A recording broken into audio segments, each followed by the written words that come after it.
세상 험하고 나 비록 약하나 늘 기도 힘쓰며 큰 권능 얻겠네.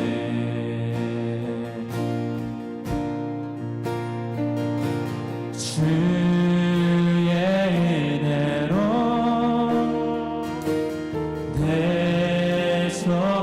대속하여서 피와 같이 붉은 죄는 같이 이게 주의 은혜로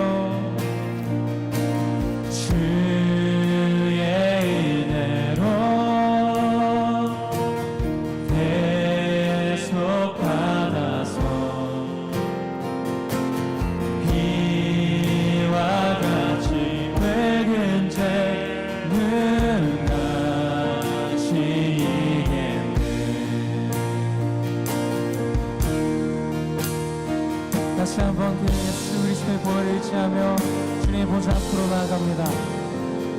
이 세상 험하고 나 비록 약하나 늘 기도 힘쓰면 큰 권능 얻겠네.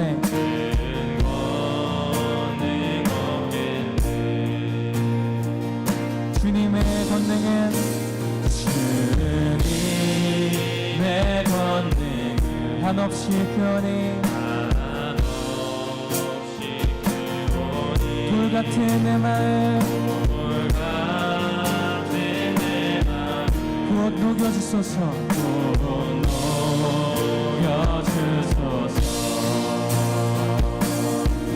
주의 은혜로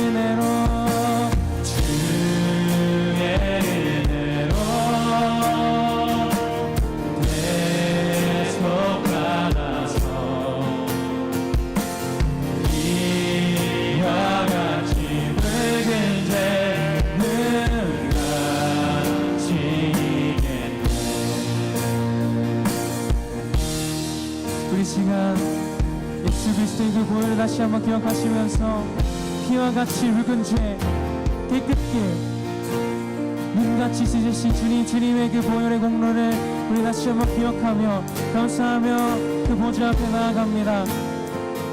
주의 보혈로 나아가는 주님, 우리 예배자들 가운데 주님 함께하여 달라고 이 시간 다시 한번 주의 보혈 기억하시면서 그 주님 보좌 앞에 나아갑시다.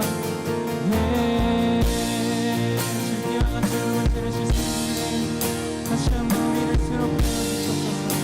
거룩하고 주님 어떤 것도 다시 한번 주님 기억하시는 그 보혈로 우리를 깨끗게 하시는 그 보혈을 다시 한번 새롭게 나아갑니다. 주님 오셔서 우리를 세워주시옵소서. 오셔서 주님을 날 깨끗게 하여 주옵소서.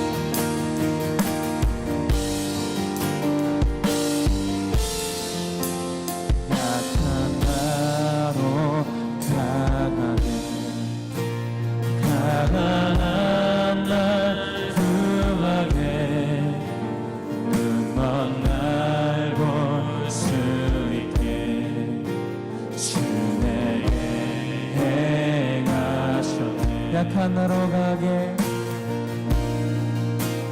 약한 나로 강하게 가난한 날 구하게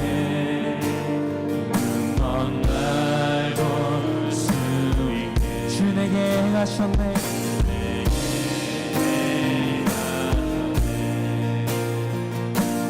호산나 호산나 호산나 주님 나간 어린 양 호산나 호산나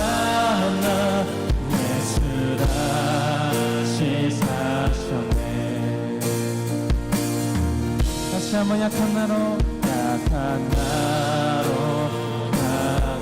가난한 날 구하게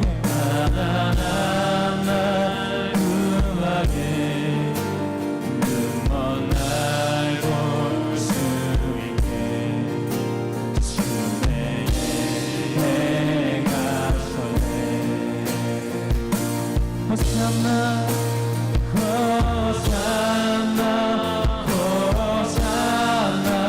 주님 나간 어린 양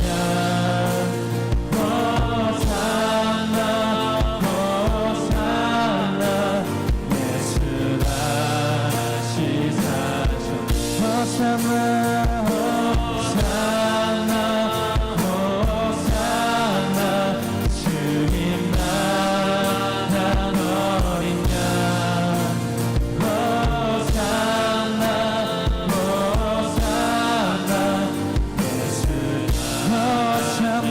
구원하시는 주님 호산나 주님 나간 어린 양 호산나 예수 다시 호산나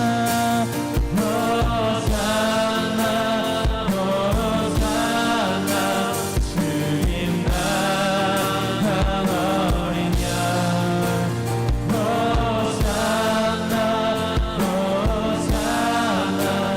예수 다시 사셨네 내가 건너야 할까 거기서 내 죄 씻었네 이제 주의 사랑이 나를 향해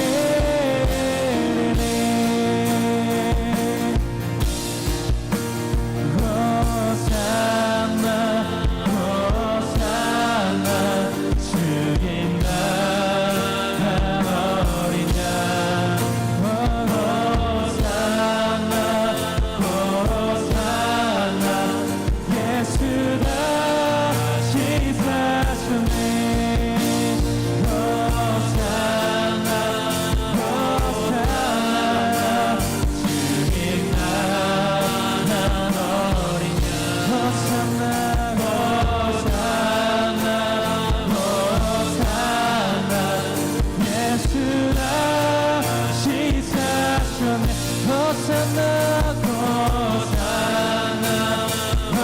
호산나 주님 나간 어린 양 호산나 예수 다시 사셨네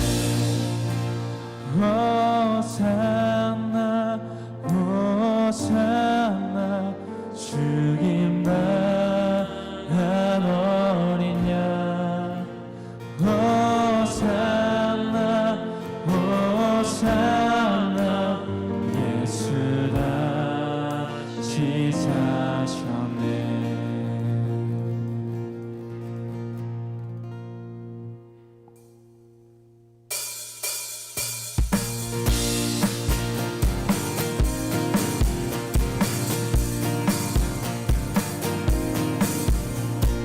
우리 세 분과 같이 예수 그리스도께 이 시간 나아갑시다. 새 힘어들이 주를 바랄 때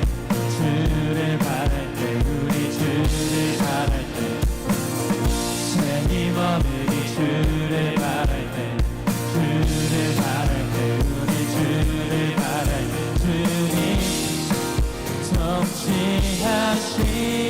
성취하시는 소망 구원 주시네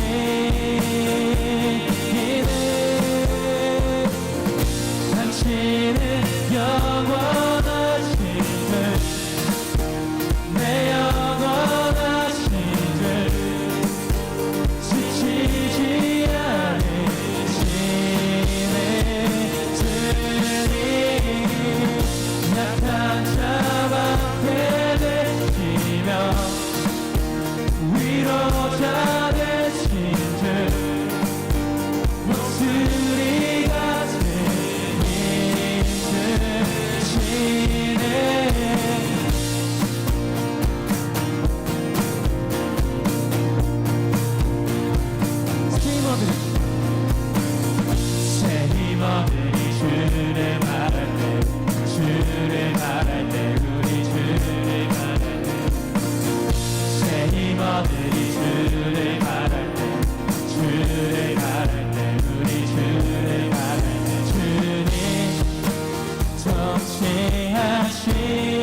찾아내신 주 독수리 같은 힘 주시네.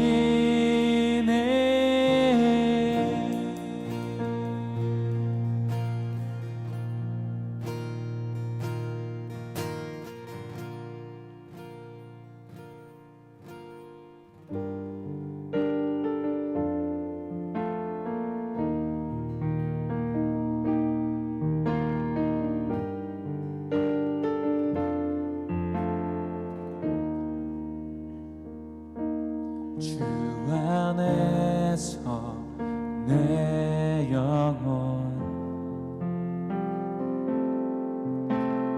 다시 태어나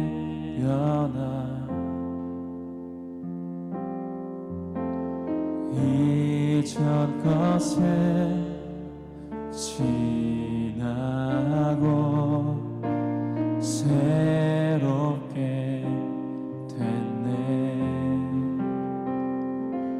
죄로 물든 내 영혼 예수와 함께 죽고 부활 생명 내 안에 새로운 삶이 열렸네.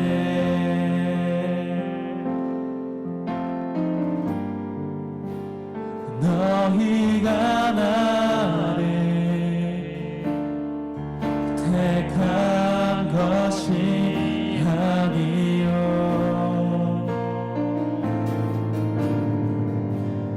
내가 너희를 택하여 세웠나니 오직 내 안에 오직 내 속에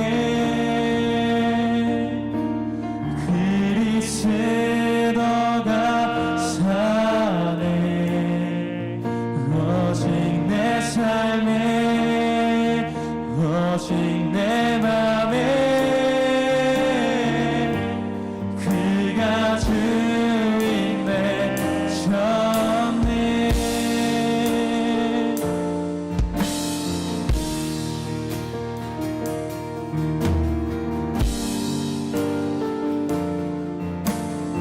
주 안에서 내 영혼 주 안에서 내 영혼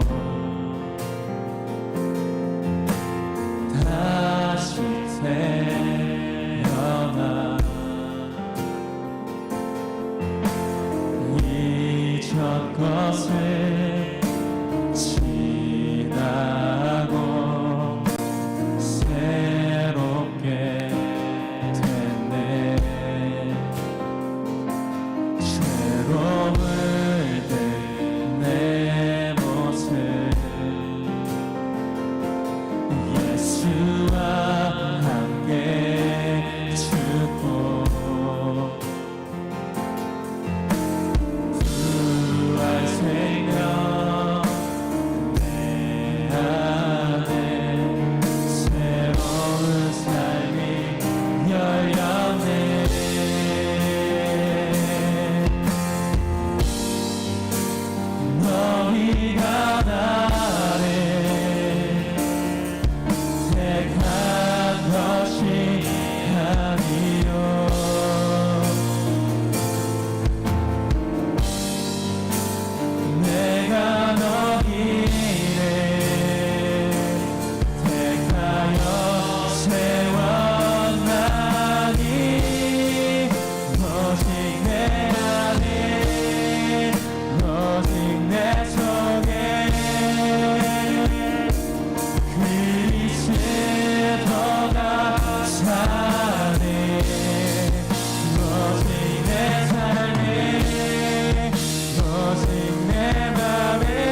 오직 내 속에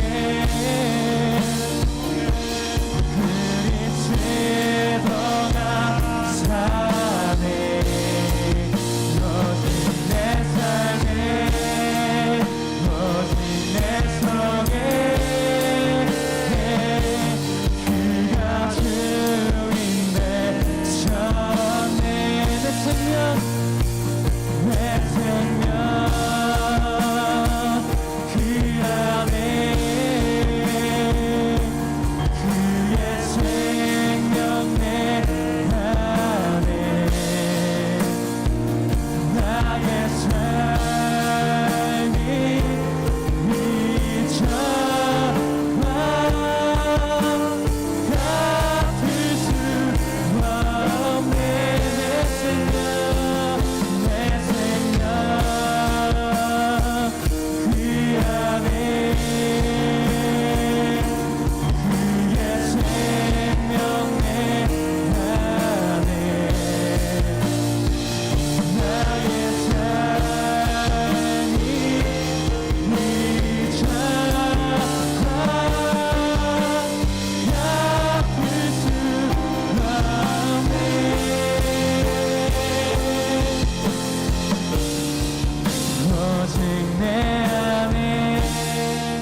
오직 내 속에 그리스도가 사네. 오직 내 삶에 오직 내 맘에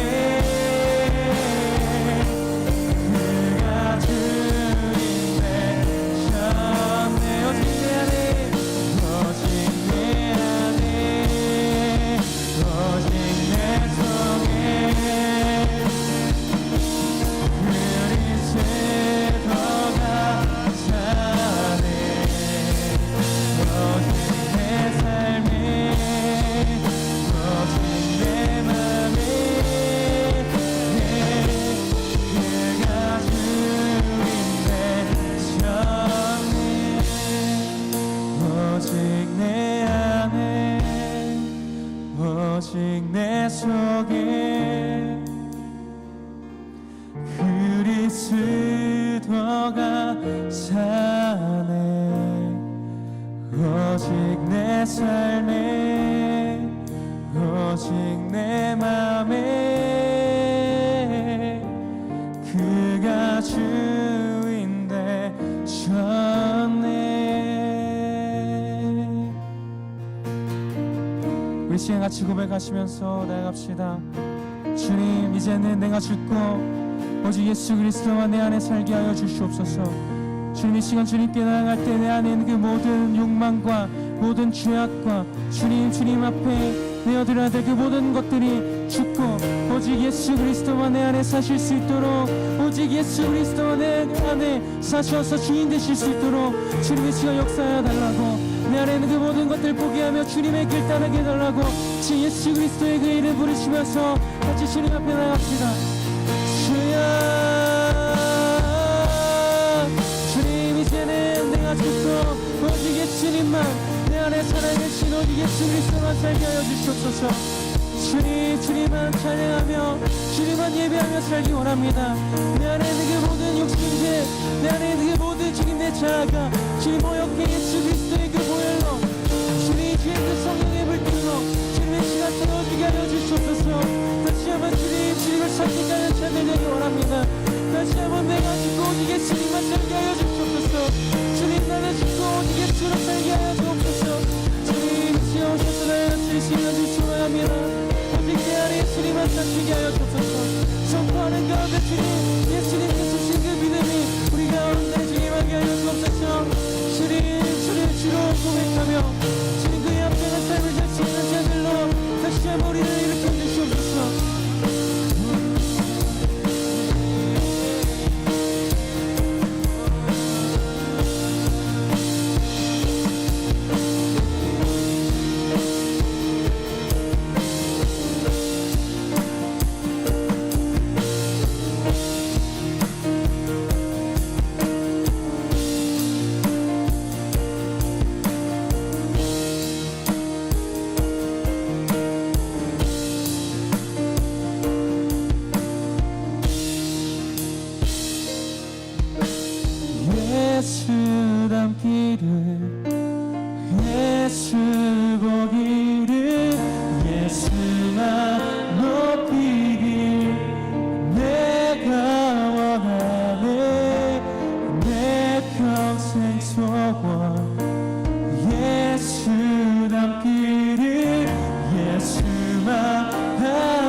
삶의 소망 내가 바라는 한 분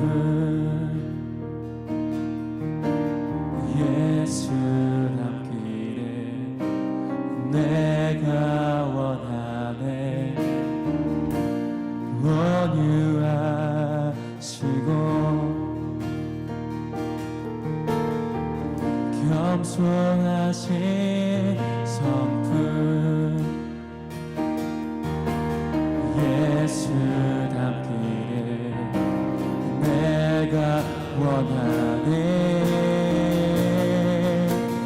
예수 닮기를 예수 보기를 예수만 높이길 내가 원하네 내 평생 소원 예수 닮기를 예수만 닮기를 내가 원하네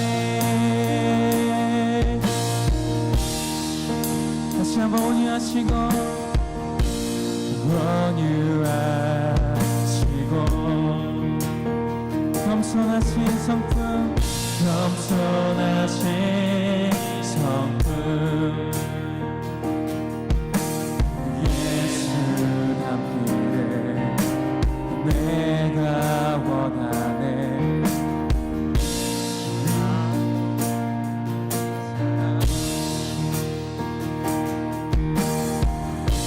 풍성하고 긍휼 예수 닮기를 예수 닮기를 내가 원하네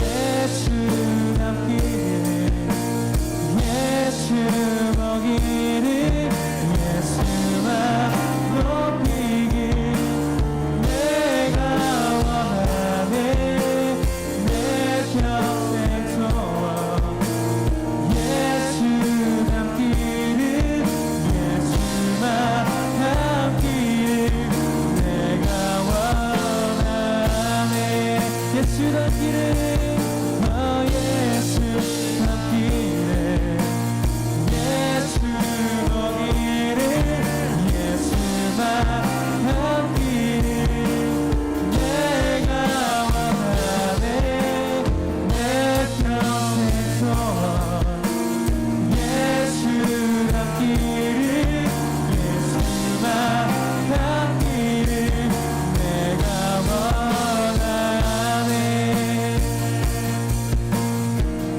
완전하신 예수 새롭게 하시네 연약한 내 영혼 걱정하게 되리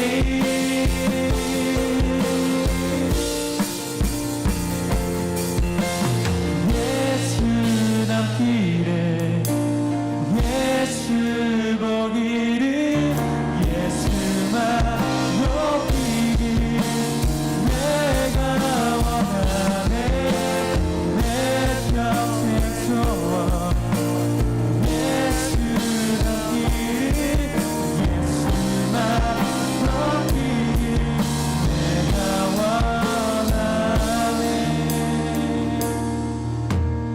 예수 닮기를 예수 보기를 예수만 높이길 내가 원하네 내 평생 소원 예수 닮기를 예수만 닮기를 내가 원하네 이제 마지막으로 기도하며 나갈 때에 예수님 당신의 그 온유하신 그 성품 겸손하신 그 성품 주님 그 풍성하신 그 긍휼 주님을 닮기 소망합니다. 주님만이 우리의 소망이시고 우리가 따라가야 할 오직 한 분 되십니다. 시간 주님 주의 말씀 듣고 주님의 그 길을 따르고자 할 때에 주의 성령을 부으사 주님을 닮아 주님의 그 향기를 주님 곳곳 가운데 우리의 삶의 곳곳에 주님 우리가 그 향기를 드러낼 수 있도록 주님께서 살아계심을 드러낼 수 있도록 주님의 성령을 부으시옵소서. 예수 그리스도의 그 성품을 부으시옵소서. 진짜 그렇게 기도하시면서 나아갑시다.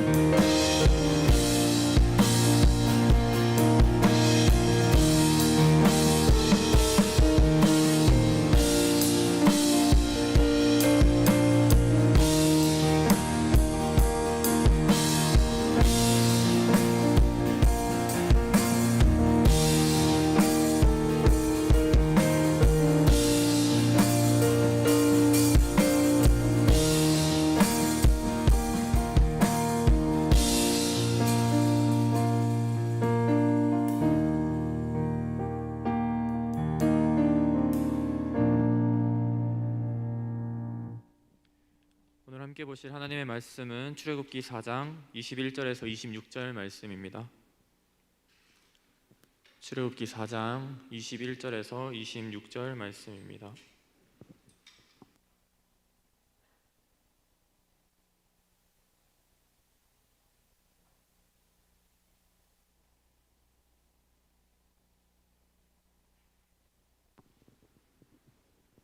네, 한 절씩 교독하시겠습니다. 여호와께서 모세에게 이르시되 내가 애굽으로 돌아가거든 내가 내 손에 준 이적을 바로 앞에서 다 행하라. 그러나 내가 그의 마음을 완악하게 한즉 그가 백성을 보내주지 아니하리니 너는 바로에게 이르기를 여호와의 말씀에 이스라엘은 내 아들 내 장자라. 내가 내게 이르기를 내 아들을 보내주어 나를 섬기게 하라 하여도 내가 보내주기를 거절하니 내가 내 아들 내 장자를 죽이리라 하셨다 하라 하시니라. 모세가 길을 가다가 숙소에 있을 때 여호와께서 그를 만나사 그를 죽이려 하신지라. 십보라가 돌칼을 가져다가 그의 아들의 포피를 베어 그의 발에 갖다 대며 이르되 당신은 참으로 내게 피난 편이로다 하니 여호와께서 그를 놓아 주시니라. 그때 십보라가 피난 편이라 함은 할례 때문이었더라. 아멘. 부분적 순종은 믿음이 아니다라는 주제로 목사님께서 말씀 전해 주시겠습니다.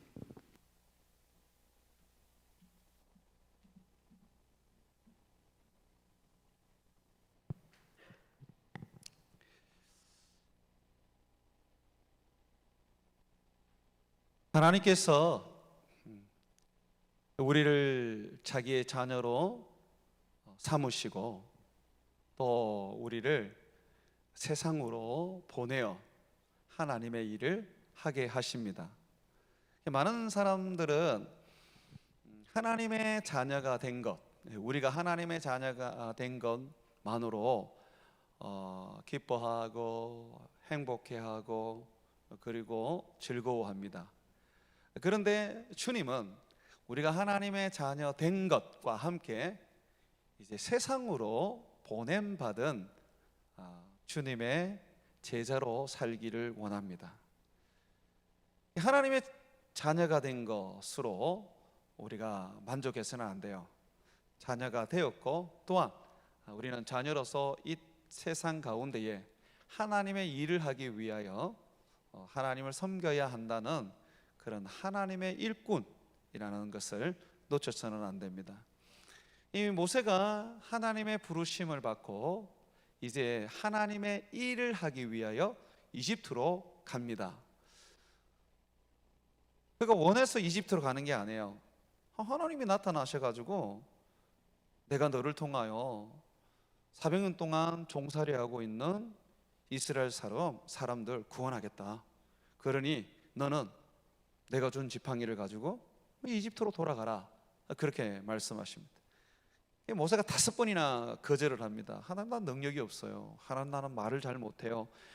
하나님, 다른 사람 보내면 안 돼요. 그렇게 모세가 5번이나 하나님께 거절을 하지만 하나님께서 워낙 완고하시게 이제 말씀하십니다. 안 돼, 네가 가야 돼. 여러분, 그게 우리의 삶입니다. 여러분들이 하나님의 자녀로 부름을 받아서 하나님을 섬기게 되었을 때 하나님은 반드시 여러분을 통하여 세상을 구원하십니다. 이걸 잊으시면 안 돼요. 하나님은 여러분을 통하여 반드시 그의 일을 하십니다. 이집트 사람 속에 억압받고 착지받는 이스라엘을 구원했듯이 여러분을 통하여 하나님은 이 세상의 구원을 이루실 것입니다. 모세가 도저히 하나님의 어떤 그 고집을 꺾을 수 없으니까 알겠습니다 하나님, 그럼 제가 순종하지요. 그래서 그의 아내와 그의 두 아들을 데리고 이집트로 내려갑니다. 이집트로 내려가면서 이제 숫곳이라는 어떤 장소에 이르게 되는데요. 한번 보십시오. 숙소죠. 24절에 보게 되면 모세가 길을 가다가 숙소에 있을 때에 이제 그가 이제 숙소에 있을 때에 여호와께서 그에게 나타나십니다. 그런데 주님이 나타나셔서 갑자기 모세를 죽이려고 그래요. 여러분 굉장히 이 말씀을 보면 헐 하고 이렇게 생각이 되지 않습니까? 저는 그래 보여요. 왜냐하면 하나님께서 이집트로 내려가서 이스라엘 백성들을 구원하라 그렇게 말씀해 놓고, 그것도 모세가 어쩔 수 없이 하나님의 말씀에 굴복해서 이제 그 이집트로 내려가는데, 내려가는 중에 하나님께서 숙소에서 이 모세를 만나서 갑자기 죽이려고 하시는 거예요. 지금 모세가 지금 하나님의 말씀에 순종해서 이집트로 가고 있는데 하나님의 그 뜻을 이루기 위해서 이집트로 가고 있는데 왜 하나님이 갑자기 나타나셔서 이 모세를 죽이려고 하셨을까요? 그 부분에 대해서 성경은 답변을 주고 있습니다. 자, 25절 한번 보시죠. 십보라가, 이 십보라는 모세의 아내입니다. 돌칼을 가져다가, 이제 돌로 만든 칼을 가져다가 그의 아들의 포피, 남자 생식기의 포피입니다. 지금으로 말하면 하나의 어떤 포경 수술을 하는 것이죠. 끔찍하지 않습니까? 돌칼로 지금 하고 있습니다. 포피를 베어 그의 발에 갖다 대며 이르되 당신은 참으로 내게 피난편이로다 하니, 그때서야 보십시오. 26절에 여호와께서 그를 놓아 주시니라. 그때에 십보라가 피난편이라 함은 할례 때문이었더라. 하나님께서 모세를 죽이려고 하자 모세의 아내가 모세의 두 아들을 할례를 하게 됩니다. 할례를 해서 이제 그 할례의 포피를 모세의 발에 던집니다. 그제서야 하나님이 죽이려던 모세를 살려주시고 모세를 떠나시게 되죠. 그렇다면 우리가 이 말씀을 이렇게 보면 모세가 하나님께 죽임을 당하려고 했던 문제가 할례를 안 해서 그렇구나 라는 것을 우리가 단순하게 생각을 할 수 있습니다. 할례를 안 했다고 이렇게 사람 목숨까지 하나님이 가져가시려고 하나, 또 이런 의문도 생기게 되죠. 자, 그런데 여기 한번 보시면 기억해야 될 게 있습니다. 이 할례가 어떤 의미를 가지고 있는지 이 십보라가 너무너무 정확하게 할례에 대한 그 하나님의 메시지를 탁 던져줍니다. 이걸 두 번이나 지금 반복하고 있거든요. 한번 보세요. 25절 이제 후반부입니다. 당신은 참으로 내게 피난편이로다. 여러분, 이 피난편이라는 게 뭐냐면 내 아들을 피 흘리게 한 남편입니다. 모세를 향해서 그렇게 말하는 거예요. 할례를 돌칼로 행했으니까 어떻게 보면 뭐 아이들에게 지금 막 피가 지금 범벅이 돼 있겠죠, 그죠? 지금 길을 가다가 갑자기 하나님이 모세를 죽이려고 그러니까 돌칼을 가지고 이제 사실 외과 수술을 한 거잖아요. 이 수술을 했기 때문에 지금 진짜 피가 범벅이 됐을 거예요. 그 얘기하는 거예요.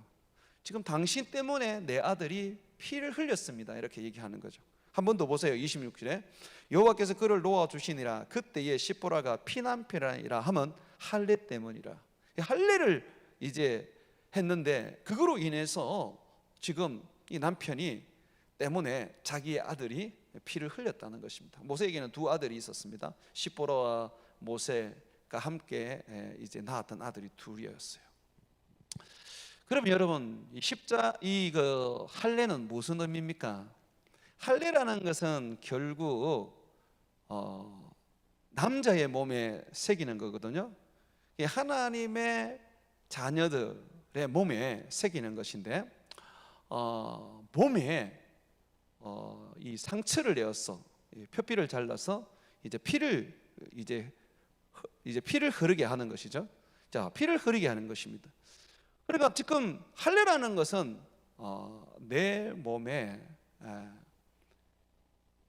피의 흔적을 새기는 거예요. 내 몸에 피의 흔적을 새기는 거죠. 그런데 이 자녀의 할례를 통해서, 이 자녀가 이제 할례를 받으니까 피를 흘리게 되잖아, 그죠? 이 자녀의 피 흘림을 통해서 이 모세가 살아나는 거예요. 자녀의 피 흘림을 통해서 이제 모세가 살아나는 것이죠. 주님이 할례를 주신 이유는 바로 뭐냐면, 이스라엘 백성이라면 누구나 다 그 몸에 십자가에 피 흘리시는 예수님을 몸에 새겨야 합니다. 이게 할례의 의미예요. 할례라는 것은 그냥 내가 너와 다르다라는 그런 표식이 아닙니다. 할례라는 것이 그냥 하나님의 백성이라는 어떤 그런 표식으로 끝나지 않습니다. 제가 분명히 여러분들에게 말했습니다. 구약 성경에는 모든 어떤 그런 가르침에는 하나님의 메시지가 담겨져 있다는 것이죠. 그러니까 이 할례에는 하나님의 메시지가 담겨져 있어요. 무슨 메시지가 담겨 있느냐면, 장차 세상에 오실 하나님의 아들 예수 그리스도의 죽음, 그 십자가에서 죽으시는, 피 흘려 죽으시는 그 예수를 몸에 새기는 것이죠. 그래서 이 바울은 늘 말하기를, 나는 예수의 죽으심을 짊어지고 사는 자다. 그리고 내 몸에는 그리스도의 흔적이 있다. 늘 그런 이야기를 했어요. 우리가 그죠? 지금은 할례를 하지 않습니다. 왜 하지 않습니까? 예수님이 오셨으니까. 할례는 예수님의 그 죽으심을, 십자가에서 죽으시는 예수님을 분명히 우리에게 말해주고 보여주는 말씀이라 그랬죠. 예수님이 오셨잖아요. 예수님이 오셔서 십자가에서 못 박혀 죽으셨잖아요. 그러니까 이제 할례가 필요 없어요. 이제는 우리가 직접 그 예수 그리스도, 그분을 우리가 우리 가슴에, 우리 마음에 모시고 사는 것입니다. 모세가 그래서 신명기에 보면 할례는 몸에다가 하지 말고 마음에 새겨야 된다, 그렇게 가르쳤어요. 이 할례를 마음에 새기라는 게 뭐냐면, 우리 마음에 예수 그리스도를 새기라는 것입니다. 항상 예수 그리스도의 그 죽으심을 우리의 삶에 짊어져라고 하는 것입니다. 할례가 누구에게 처음 주어졌습니까? 아브라함에게 주어졌습니다. 여러분, 이스라엘 백성의 조상은 아브라함입니다. 하나님께서 이스라엘 백성이 400년 동안 이집트에서 종살이 하다가 하나님께서 구원해 줄 것이라고 아브라함에게 약속을 하셨습니다. 아브라함에게. 그래서 하나님께서 이스라엘 백성들이 한 400년 동안 이집트에서 종살이 하면서 고통스러워하면서 괴로워하고 부르짖을 때, 하나님이 아브라함과의 언약을 기억하시고, 또 아브라함의 아들 이삭과의 언약을 기억하시고, 그리고 야곱과의 언약을 기억하시고, 그 약속 때문에 이스라엘 백성들을 구원하십니다. 모세를 보내어서 구원하십니다. 그래서 하나님께서 항상 이 모세에게 얘기할 때, 나는 아브라함의 하나님, 이삭의 하나님, 야곱의 하나님 여호와다, 그렇게 말하는 것입니다. 아브라함의 하나님, 이삭의 하나님, 야곱의 하나님이라고 그렇게 말하는 것은 내가 그들에게 구원을 약속했다. 그렇기 때문에 내가 약속한 그 구원을 이루는 하나님이다 라는 거예요. 여러분, 우리 성경 하나 볼게요. 창세기 15장 펴봐요. 창세기 15장. 창세기 15장입니다. 예수님을 단순히 하나의 신중의 하나로 믿어서는 안 됩니다. 예수님이 정말 우리의 유일한 구원자라는 것을 여러분들이 성경을 통해서 배워야 합니다. 예수님께서는 이미 이 세상에 오시기 전부터, 수천 년부터 예수님은 세상의 유일한 구원자라는 것을 하나님이 계속 말씀해 주셨습니다. 그 말씀을 담은 게 성경이에요. 자, 창세기 15장 이렇게 한번 보세요. 창세기 15장에 보시면 여러분 이렇게 말씀하고 있어요.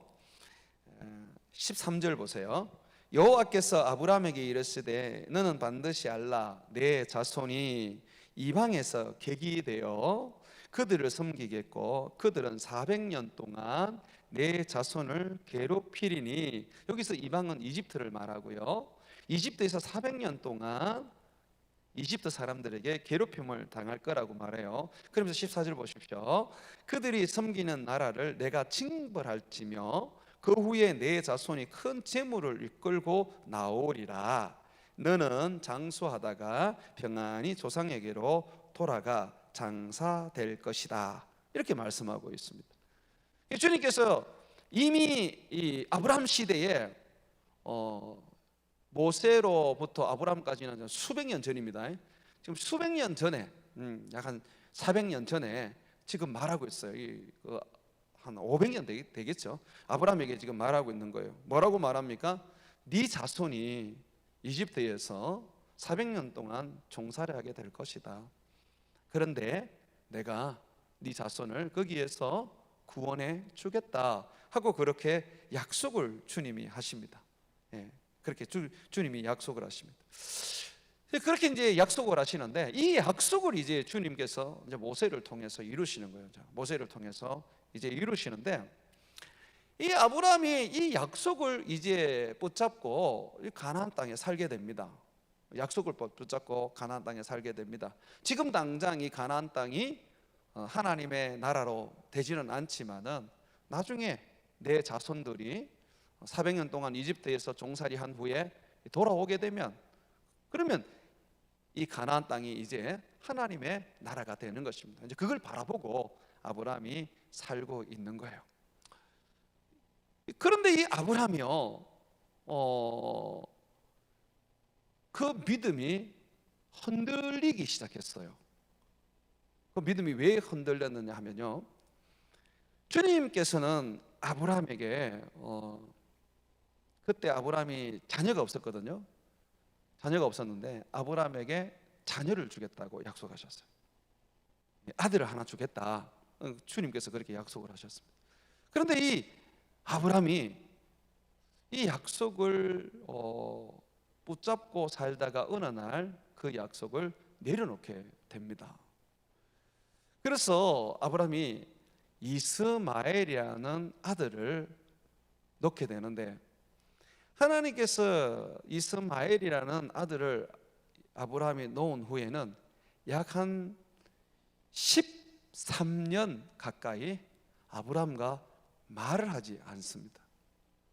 아브라함은 13년간 하나님이 없는 것과 같은 삶을 살게 됩니다. 아브라함이 하나님의 약속의 말씀을 끝까지 붙잡고 가야 하는데 살면서 그 약속을 내려놓은 것이죠. 그래서 주님께서 이제 13년이 지나서 그에게 나타나서 이렇게 말씀하십니다. 자, 창세기 17장 한번 펴보세요. 창세기 17장 1절 보십시오. 아브라함이 99세 때에 여호와께서 아브라함에게 나타나서, 주님께서 이스마엘을 낳았을 때부터 나타나지 않으셨습니다. 이제 99세가 되어서 아브라함에게 나타나서 주님이 이렇게 말합니다. 그에게 이르시되 나는 전능한 하나님이라.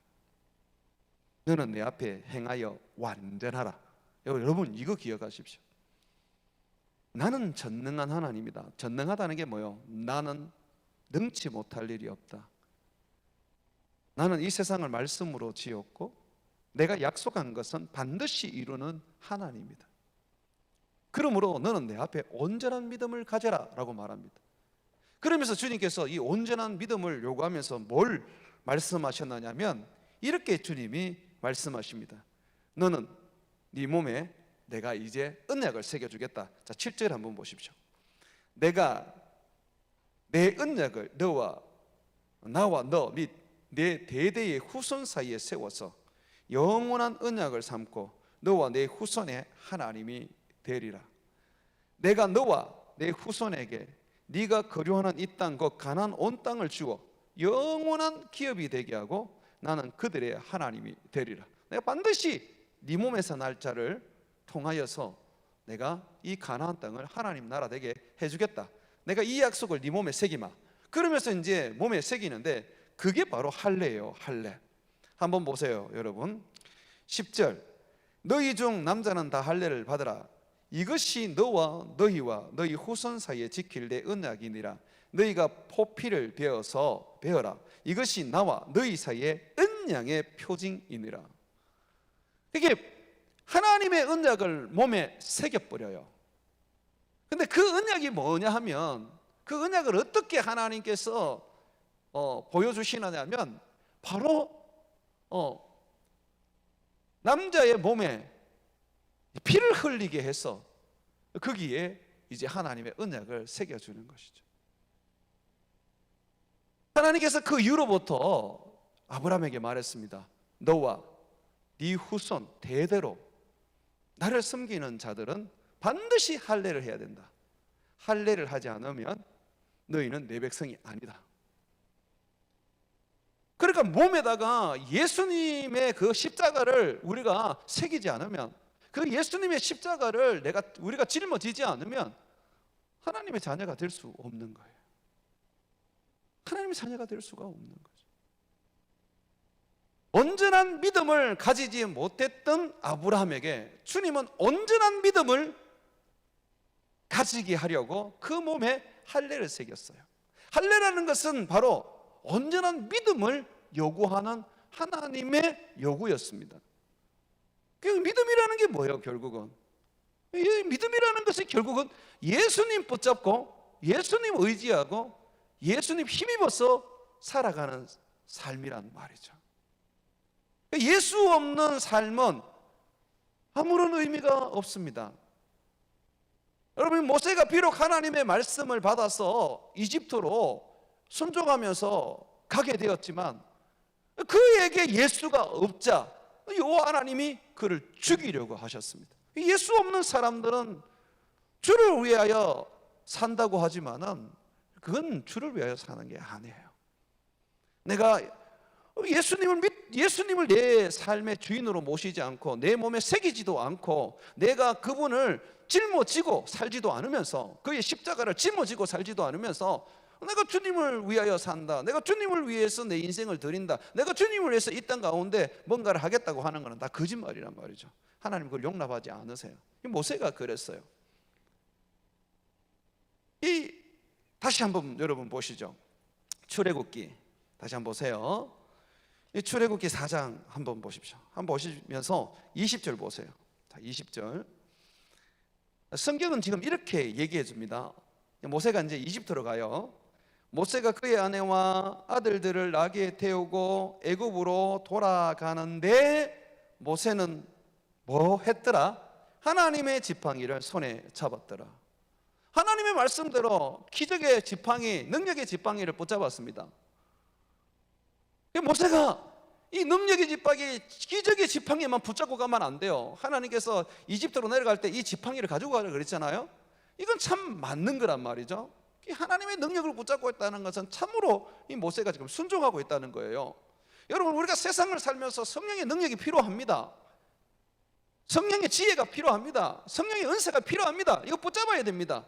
그 은혜로 우리가 가야 돼요. 자, 그런데 정작 모세가 붙잡아야 할 것을 놓아버리고 지팡이만 잡고 있기 때문에 결국 그 능력이 그에게는 무용지물인 거죠.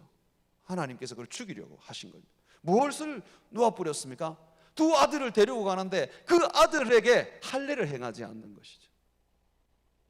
할례를 행한다는 것은 곧 내가 여호와의 언약을 내 몸에 새긴다는 것.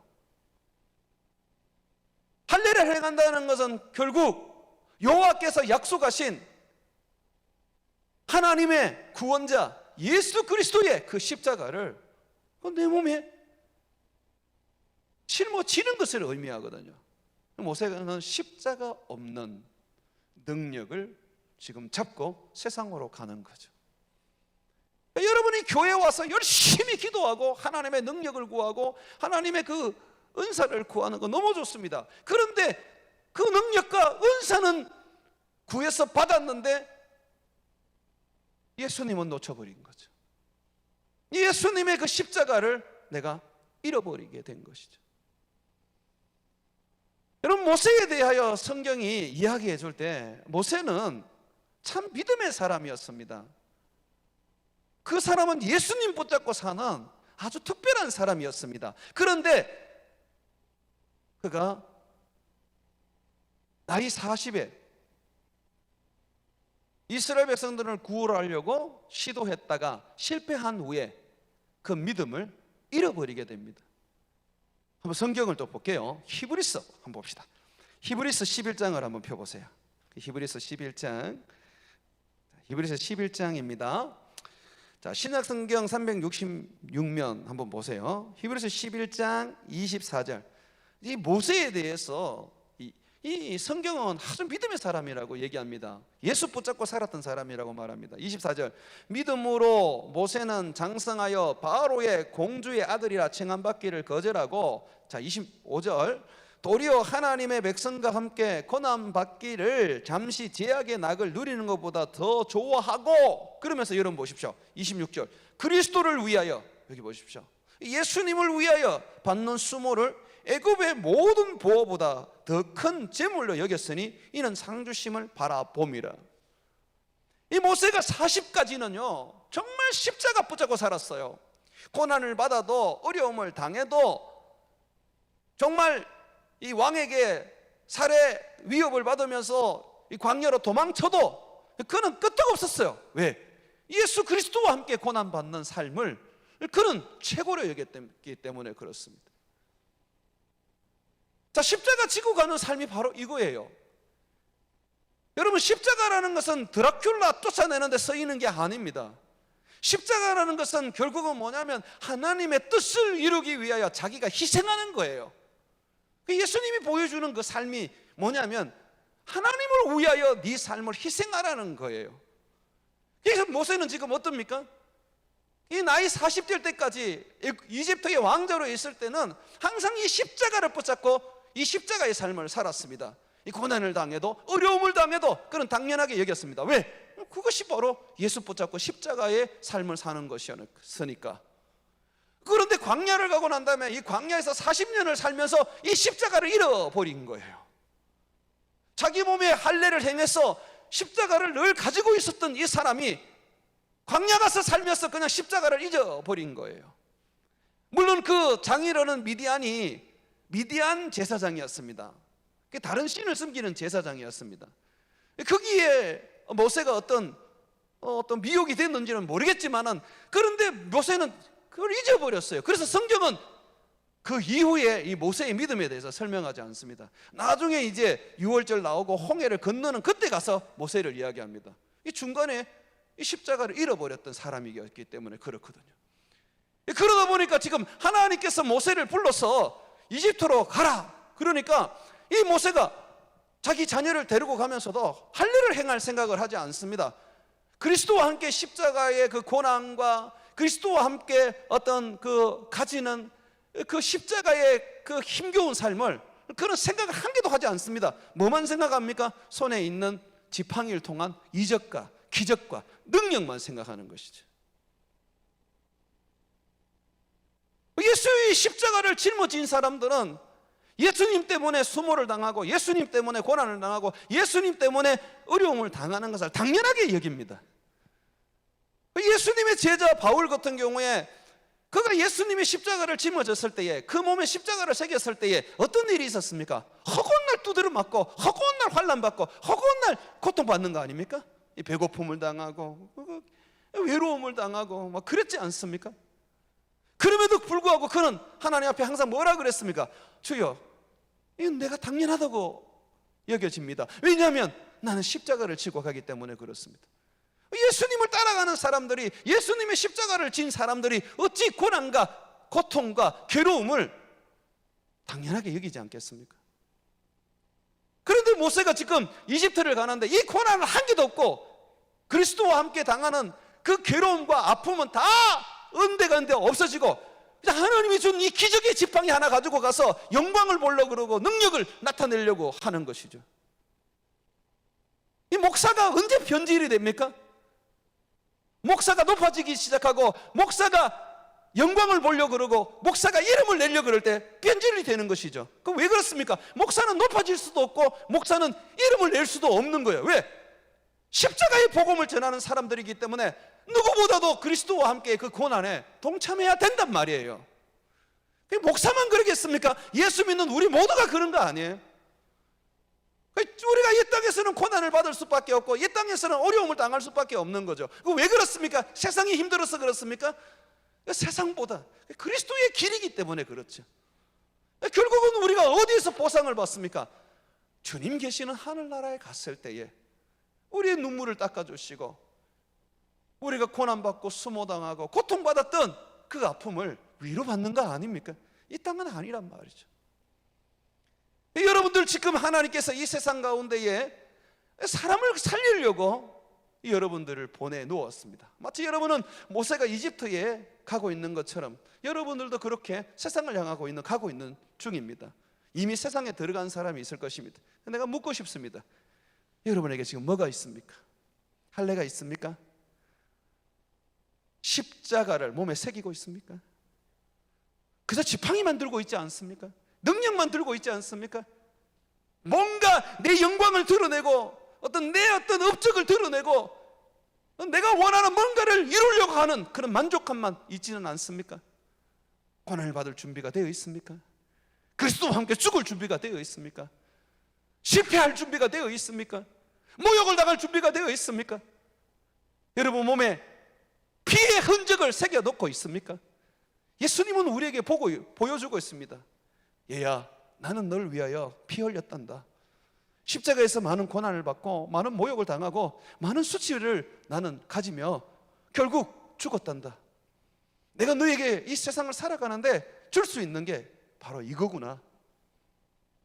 내 피를 네 몸에 새겨주마.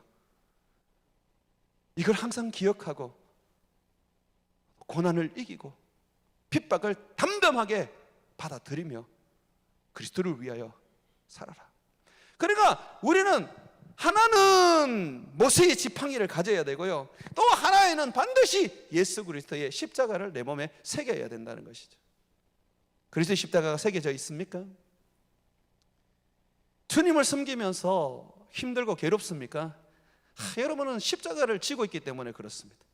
그러면 그 힘들고 괴로운 거 어떻게 해야 됩니까? 던져버려야 됩니까? 그 십자가 치고 좀 가면 안 됩니까? 예수 믿는 것이 뭐 행복하고 예수 믿는 것이 즐겁고 예수 믿는 것이 뭔가 어떤 형통한 것입니까? 저는 예수님 믿고 지금 목회만 30년을 넘게 했습니다. 인생에 뭔가 즐거움은 크게 없었어요. 행복이라는 거 모르겠어요. 크게 없었던 것 같아요. 항상 힘들고 어렵고 아파요. 왜 그럴까요? 그게 내 삶의 십자가에 그런 짐을 지고 있기 때문에 그런 거죠. 우리의 삶이 그렇습니다. 왜 이렇게 힘들까? 왜 이렇게 괴로울까? 나만 왜 이렇게 고통을 당할까? 십자가 졌기 때문에 그렇습니다. 십자가 내려놓아 보십시오. 한 개도 안 힘듭니다. 그런데 아세요? 여호와의 사자가, 여호와가 나를 죽이려고 할 것입니다. 사랑하는 여러분, 능력과 이적의 지팡이만 들고 세상에 가신다면 그것은 참 믿음이 아닙니다. 여러분들의 능력을 붙잡고 하나님 앞에서 순종하고 그렇게 세상으로 나가는 거 정말 칭찬할 일입니다. 그러나 그 부분적인 순종은 하나님 기뻐하지 않습니다. 지팡이를 잡은 손 내려놓지 말고 여러분 몸에, 여러분의 자녀들에게 할례를 행하십시오. 십자가를 지우십시오. 십자가를 새기십시오. 십자가와 그리고 능력을 함께 붙잡고 세상으로 들어가십시오. 온전한 순종이어야 하나님이 우리를 쓰실 수가 있습니다. 여러분의 인생 속에서 부분적인 믿음이, 부분적인 순종이 참 믿음이 아니라는 걸 기억하십시오. 능력만 가지고는 안 됩니다. 능력과 함께 예수 십자가 부여잡는 삶을 사시기를 주의 이름으로 축원을 드립니다.